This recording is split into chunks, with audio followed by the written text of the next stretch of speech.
آج آدھی سے زیادہ بیماریاں فرسٹریشن کے شکار ہونے کی وجہ سے۔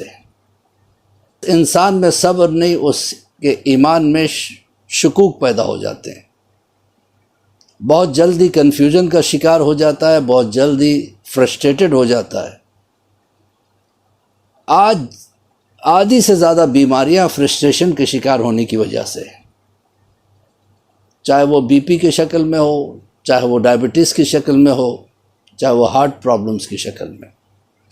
اگر انسان کے اندر صبر آ جائے تو انسان کے اندر جو ڈیفنس میکینزم ہے انسان کے جسم میں، وہ اور زیادہ ایکٹیویٹ ہو جاتی ہے، اور ہر حال میں وہ آگے بڑھ کے حالات کا مقابلہ کر سکتا ہے۔ اسی طریقے سے جس طریقے سے امیونٹی کا مطلب ڈیفنس میکینزم انسان کی بڑھ جائے جسم کی، تو بیماریوں کا اثر اتنا جلدی نہیں ہوتا، اسی طریقے سے ایمان کی منزل میں روحانی اعتبار سے اگر اس میں ڈیفنس میکانزم بڑھ جائے نا، صبر بڑھ جائے، تو پھر اس پر شیطان حاوی نہیں ہو سکتا۔ اچھا، صبر انسان کو کب آتا ہے؟ جب بھروسہ اللہ پہ ہوتا ہے۔ خود پہ انسان جب تک بھروسہ کرتا ہے پریشان ہو جاتا ہے۔ جہاں پہ انسان اللہ پہ بھروسہ کرنے لگے، اور اللہ پہ بھروسہ کیسا کرنا چاہیے، ہمیں اپنے علماء سے سیکھنا ہے، ائمہ طاہرین سے سیکھنا ہے۔ آج ہم ائمہ طاہرین کو اپنی آنکھوں سے دیکھ نہیں سکتے، تو ان کے واقعات سے ہمیں سبق حاصل کرنا ہے۔ علماء کے ایسے بہت سارے واقعات ہیں۔ کسی نے آغا بہجت سے پوچھا کہ اگر ہم صبر کو بڑھانا چاہیں، ہر حالت میں ہم اتنے طاقتور ہو جائیں کہ ہر حال کا جو ہے نا صبر اور استقلال کے ساتھ مقابلہ کرنے لگے، تو ہمیں کیا کرنا چاہیے؟ تو انہوں نے بہترین تحفہ دیا جو میں آج کی مجلس میں آپ کے لیے تحفہ دے رہا ہوں۔ آغا بہجت نے کہا کہ اگر کوئی ہر روز کسی بھی نماز کے بعد ایک مرتبہ، کم سے کم اگر ہو سکے ہر نماز کے بعد، نہیں تو کم سے کم کسی بھی نماز کے بعد ایک مرتبہ اگر یہ چھوٹا سا عمل کر لے، تو اس کے حالات سنور جائیں گے، اس کی فائنینشیل کنڈیشن اچھی ہو جائے گی، رزق کے دروازے اس کے لیے کھل جائیں گے، اس کے جسم سے بیماریاں دور ہوں گی، اس کا صبر کا لیول بڑھ جائے گا، اللہ پہ بھروسہ اس کو بڑھ جائے گا، دشمن سے وہ کبھی خوف نہیں کھائے گا، نہ بلائیں اسے گرفتار کر سکتی ہیں، نہ جادو ٹونے وغیرہ کا کوئی اس کے اوپر اثر ہو سکتا ہے۔ یہ تمام تر پریشانیوں سے بچنے کے لیے بس ایک عمل، جس سے انسان کی دنیا بھی سنور جائے، جس سے انسان کی آخرت بھی سنور جائے۔ آخرت کے کیا فائدے ہیں؟ وہ اللہ کی قربت حاصل کرے گا، عرفان کے آسمانوں میں اڑنے لگے گا، اہل بیت کے قریب ہو جائے گا، امام زمانہ کے غلاموں میں شمار ہوگا، اور امام زمانہ کے سپاہیوں میں اس کو داخل کیا جائے گا۔ تو یہ ساری فضیلتیں اس ایک عمل میں جو آغا بہجت نے بتایا ہے۔ آغا بہجت ایک وہ عرفانی منزلت رکھتے ہیں کہ اکثر علماء بھی ان کے پاس جایا کرتے تھے اور ان سے کہتے تھے کوئی ایسی تعبیر، ایسی تسبیح وغیرہ بتا دو جس سے عرفان کی منزل ہمیں ملتی رہے۔ تو انہوں نے کہا ہے کہ دیکھو، فاتحہ کبیر پڑھ کے مردگان کو بخشنا۔ فاتحہ کبیر، ایک تو فاتحہ وہ ہے جو ہم پڑھتے ہیں، جو مردگان کو بخشتے ہیں، 3 مرتبہ صلوات، 1 مرتبہ الحمد، اور 3 مرتبہ قل اللہ پڑھ کے، 3 مرتبہ صلوات پڑھ کے اس کا ثواب باقی محمد و آل محمد ہم ان کو بخشتے ہیں۔ ایک ہے یہ ہے نارمل فاتحہ۔ اب جو میں بتانے جا رہا ہوں، انہوں نے بتایا اس کو فاتحہ کبیر کہتے ہیں۔ اس میں کیا کریں گے؟ 3 مرتبہ یا 7 مرتبہ صلوات پڑھیں گے، آپ کی چوائس کے اوپر ہے۔ بہتر ہے 7 کیونکہ 7 اور 7 14 ہو جاتے ہیں، 14 معصومین کے حساب سے۔ 7 مرتبہ صلوات پڑھیں، 1 مرتبہ الحمد پڑھیں، اور ایک ایک مرتبہ چاروں کل، یعنی قل یا الکافرون ایک مرتبہ، قل اللہ احد ایک مرتبہ، قل اعوذ برب الفلق ایک مرتبہ، قل اعوذ برب الناس ایک مرتبہ، پھر اس کے بعد 7 مرتبہ سورہ قدر، انا انزلناہ فی لیلۃ القدر کا سورہ 7 مرتبہ، اور 3 مرتبہ آیت الکرسی پڑھیں، پھر 7 مرتبہ صلوات پڑھیں۔ پڑھ کر یہ کل ارواح مومنین و مومنات، اور بالخصوص کہہ کے آپ اپنے والدین کے خاندان کے مرحومین، والد کے خاندان کی طرف والے، والدہ کے خاندان کی طرف والے، اور کل ارواح مومنین و مومنات کو بخشیں گے، تو یہ ان کے لیے بہت بڑا خزانہ بن کے اللہ ان کے سامنے پیش کرے گا۔ جب یہ نعمت ان کے سامنے جائے گی تو وہ خوش ہو کر آپ کے حق میں بے پناہ دعائیں کریں گے کہ ہم مجبور تھے، ہم تک انہوں نے یہ تحفے بھیجے، پروردگار ان کے حالات اچھے کر دے، تو ان کے حالات اچھے ہو جاتے ہیں اور صبر کی منزل انسان میں بڑھنے لگتی ہے۔ تو میں عرض کر رہا تھا کہ صبر کئی طرح کا ہے، مصیبت میں صبر، معصیت میں یعنی گناہ میں صبر، اطاعت میں صبر، اور نعمتوں میں صبر، اللہ کی اطاعت اور نعمتوں کے ساتھ، یعنی اللہ دے کے بھی امتحان لیتا ہے، اللہ لے کے بھی امتحان لیتا ہے، اور جو انسان صبر کرتا ہے اس کی بہت بڑی منزل ہے۔ ایک عورت ہوا کرتی تھی، بڑی مومنہ تھی،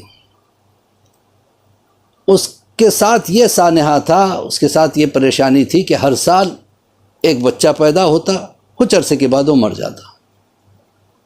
اس طرح سے 1 نہیں 2 نہیں 10 نہیں 20 بچے اس کے مر گئے۔ آپ سوچئے کتنا صبر چاہیے۔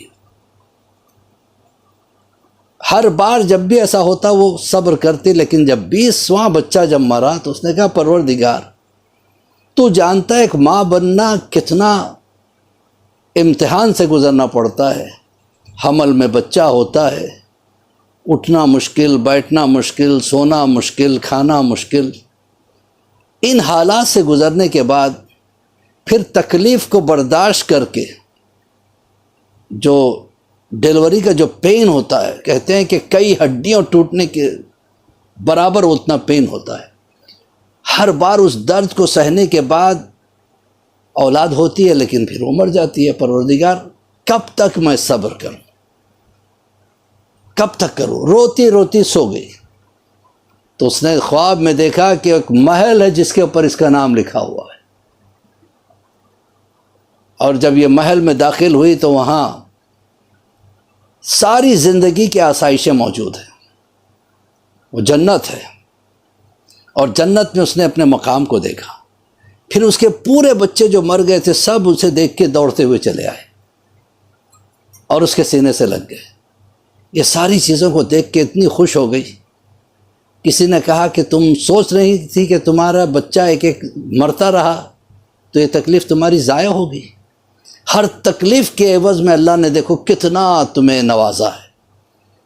جب اٹھی نیند سے تو شکر کے سجدے میں چلے گی کہ پروردگار اور بھی اگر مجھے 20 بچے ملے اور سب مر جائیں تو میں پھر کبھی شکوہ نہیں کروں گی، میں صبر کروں گی، کیونکہ آج مجھے پتہ چل گیا ہے کہ صبر کا اجر کتنا بڑا ہوتا ہے۔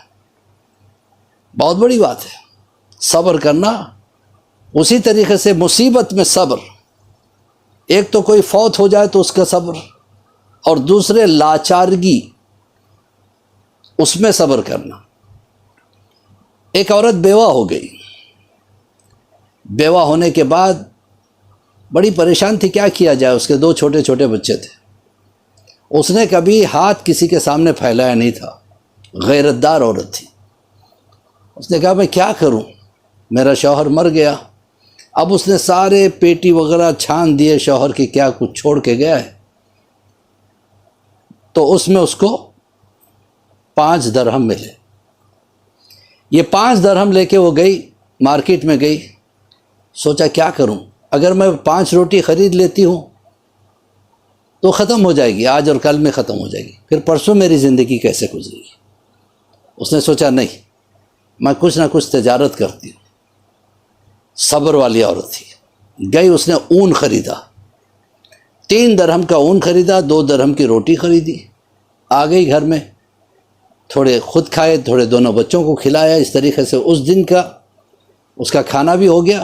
اور وہ جو اون لے کے آئی تھی اس سے چھوٹی چھوٹی چیزیں بنائی، جیسے ٹوپی، دستانے وغیرہ، جو بھی آپ کہہ لیجئے، بنا کے لے کے جا کے مارکیٹ میں اس کو بیچا. جب بیچا تو اسے 7 درہم آئے. پھر واپس آنے کے بعد اس نے کیا کیا، وہی 2 درہم کی روٹی لی، اس مرتبہ 5 درہم کا اون خریدی.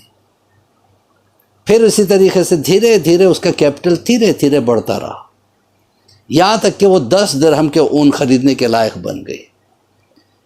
اون کو لا کے اس نے اپنی کھڑکی پہ رکھا تھا، کہیں سے ایک چیل آئی اور وہ اون کا گالا لے کے چلی گئی.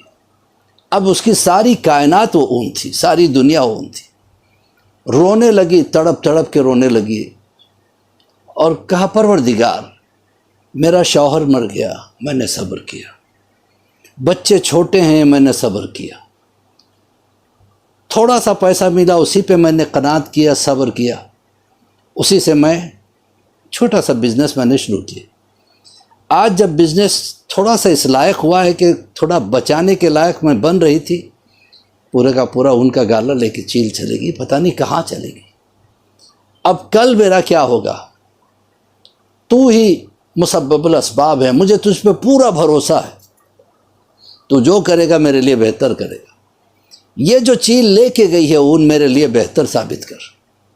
روتے روتے کھانا کھایا، بچوں کو کھلایا، سو گئے. اب یہ چیل وہ اون کو لے کے سمندر کی طرف اڑنے لگا.